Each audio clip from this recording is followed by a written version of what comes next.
Hey everyone, welcome back to my channel. Thanks for joining me today. Last time I checked in, I started doing an Empties video / no buy update for the end of 2017, but it quickly became clear that it was too long of a video. So this is part 2, wearing the same thing because I'm filming this on the same day. Basically, I'm going to talk about a couple products that I had issues with in 2017, some of the trends that I noticed in my failures, some things I learned, and then I'm going to show you the same categories with the remaining products plus the products that I bought in 2017 because oh boy did I buy a lot of products in 2017. This was my first year doing a project no buy.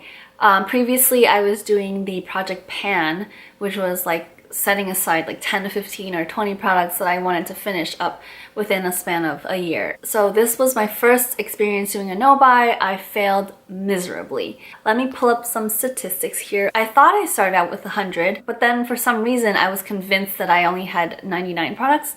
Went back and counted, I had 100 products. My goal was to finish 49 out of 100 products. I actually finished 53, which was 4 more than my original goal, but I went and bought 45 products. So 47 of the original 100 remain, and then I went and bought 45 products, which is terrible. Just absolutely terrible. Almost 100% of the products I finished, I replaced. The worst category was absolutely, without a question, skincare. I started out with 6 facial oils and serums. I bought 7 and I finished only 1. So now I have 12, which is twice as many as I started with. Also, moisturizer, another type of skincare, was horrible. I started out with 10. I now have 11, even though I finished 5, which means I bought 6. So those were the 2 most terrible categories under skincare. Masks as well. I started out with 5. I finished 7, but then I bought 7, so I still have 5. So you can see skincare is definitely my weakness. I really had to talk myself down from buying some of those holiday packs, those kits. Oh, the Peter Thomas Roth water drench one I really wanted, but I didn't buy that. So I didn't buy anything from Sephora at the end of the year, which I've been doing for like the past 2 or 3 years. From doing project pans in the past, I knew that fragrance was a tough category for me to finish. I had too many eyeliners. I actually managed to get rid of a few this year. Cosmetics in the past were the categories that I had really struggled with a lot, just because I don't wear that much makeup. I counted and I'm pretty sure, yes, I'm definitely sure that I have enough skincare to last me the rest of the year. So I shouldn't be buying anymore. And then a couple things that I wanted to talk to you about. This product I was gifted by my cousin. It's all in Japanese, so it took me a while to figure out what this actually was. It's a Hado Labo limited edition Hello Kitty essence for your face. I only used like this much, and I'm actually gonna throw it out because it contains paraben. The ingredients list, if you can see there, is completely in Japanese. I had to Google this online for a comparable essence product from Hado Labo, find out what the ingredients were. And then of course, the eyeliners. I just don't wear eyeliner. I try to, but I have a lot of trouble with eye products. They always seem to smudge on me. So I actually got rid of 4 eyeliners this year. 3 of them I just straight up threw out because they weren't working for me. Even with the Urban Decay primer for the eyes, I would close my eyes, take a quick little nap on the subway on the way to work, and then I would show up at work and it would be smudged already. And then the 4th one that I finished was the Physicians Formula 2-in-1 Eye Boosting eyeliner. That's my holy grail eyeliner. That one actually stays put. The only other thing that I kind of took issue with was fragrance. So this Cashmere Glow, I think I started using last year, 2016. And then I added it back on my no buy for 2017. It took me a year to use this much, which is about 1/3 of the product. I started out the latter half of 2017. So I started using this again in October, I think, when the weather got cooler again, because this is a kind of musky, heavier, more cloying fragrance. So I've used about 1/2 inch since then. I have with me in New York a total of 3 Bath & Body Works Fine Fragrance Mists in the full size. of 8 ounces. I did some math and I basically figured that I'm going to be held hostage by these Bath & Body Works fragrance mists until about 2020. I will be like in my mid-30s. That's crazy to me. And I don't even love this scent. I'm okay with this scent. It's fine, but I don't love it. So basically what I'm trying to say is I'm on the fence about whether I'm just gonna throw this out or not. Last year I read the Marie Kondo book. What is it called? The Magic of Tidying or something. And while I didn't agree with everything that she said in that book, I do really agree with the idea that if something that you wear doesn't make you happy, then why are you wearing it? It's not like a job where you need to make money or anything like that. It's an accessory. This doesn't make me that happy. So I'm thinking about possibly giving up on this product. I'm still using it for now, but there is a perfume that I've been wanting to buy for like 3 years now that I haven't let myself buy because I'm trying to go through all these mediocre ones. I will let you know what I do with this product later on in the year. Oh, and one more thing. This Drunk Elephant C Firma Day Serum. This is so tiny. This is only 8 ml, which I think is like 0.23 ounces. The two of them cost $23, I think. I already repurchased another set of this because I was convinced that I was going to finish this in a matter of time. But because it's vitamin C, and I read that vitamin C can remain active on your skin for up to 3 days or 72 hours or something, I only use this every 3 days. And I started using this in late March or early April, and I'm still working on it. So that was a surprise for me. I have a backup already, and I'm still not done with the first one. I think I'm really close to being finished with it, but it's just never ending, which is awesome considering how expensive this is. So those were the insights that I gained this past year from doing this no-buy. Like I said, I was a real failure. If you have any extra tips to share with me, I would love to hear them. And I'm really gonna try very hard not to buy anything this year. I perhaps might actually let myself buy a new fragrance, the one that I've been wanting to buy for 3 years, if I happen to get rid of that one and some of the other ones I don't like. Other than fragrance, I think I'm pretty set with all of the products for this year. Fragrance might be the only place where I let myself buy something new, not to replace something. And then I have a couple things I know I'm gonna buy just because I'm gonna run out of it, like face wash and lip balm and things like that. I bought obviously a lot of stuff over the past year, and some things didn't fit in any particular category. So I bought a toner for the first time since middle school.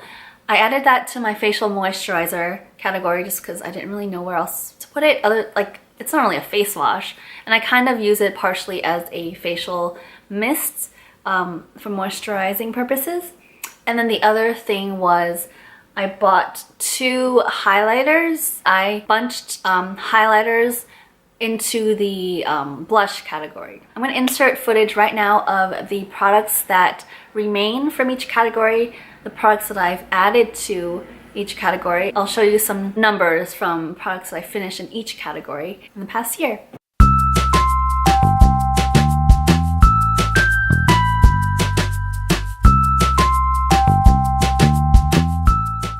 I started out with 5, I finished 0, and I bought 1, so I have 6.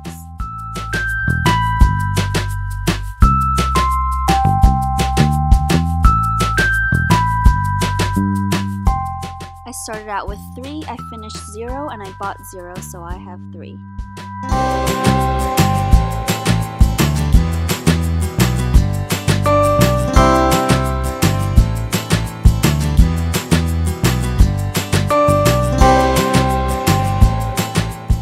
I started with 11, I finished 1, I bought 0, so I have 10.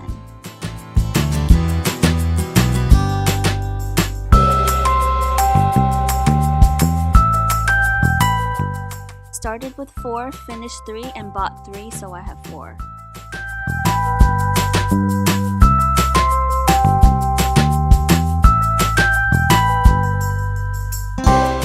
Started with 7, finished 4, bought 0, so I have 3.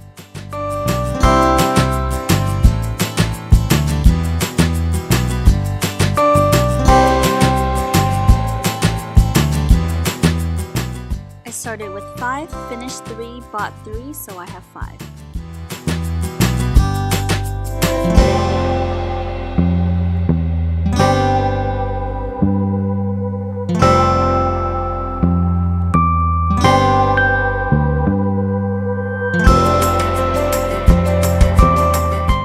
I started with 6, finished 1, bought 7, so I have 12.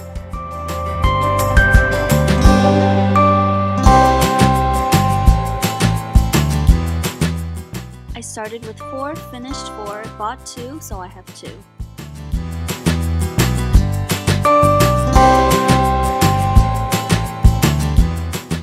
I started with 2, finished 2, bought 1, so I have 1.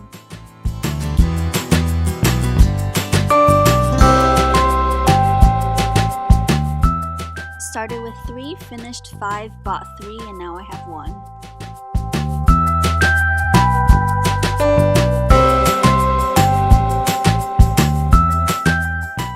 Started with 2, finished 1, bought 1, so I have 2.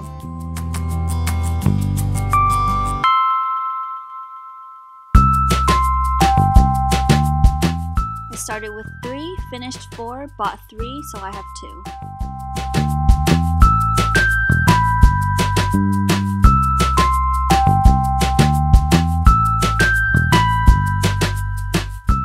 Started with 5, finished 2, bought 2, so I have 5.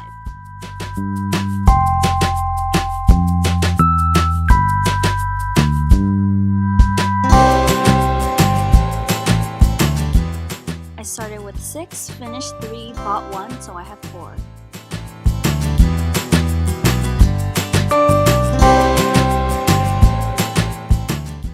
I started with 3, finished 3, and bought 1, so I have 1.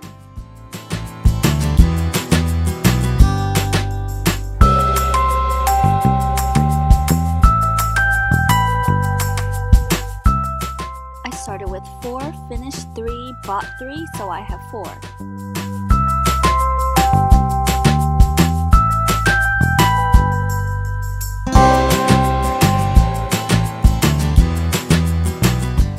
I started with 2, I finished 1, and I bought 3, so I have 4.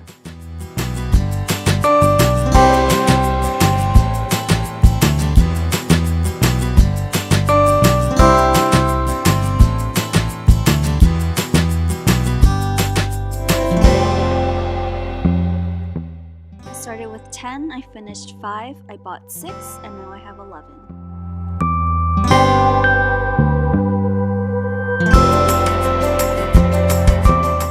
I started with 4, I finished 4, I bought 2, so I have 2.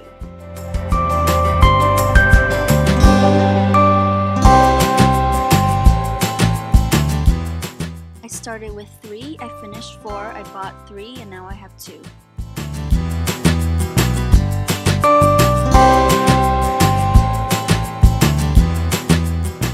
Started with 2, finished 1, bought 1, so I have 2.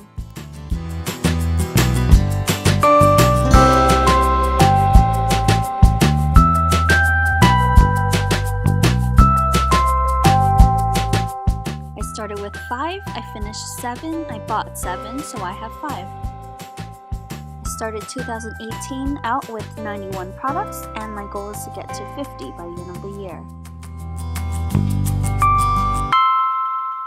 Thanks so much for listening to me ramble about my insights from the past year with my no-buy, and for putting up with me for being, I think, pretty annoying because I really failed miserably at my no-buy last year. I'm really dedicated to leading a life of living with less. I hope you enjoyed this video and found it interesting in some way.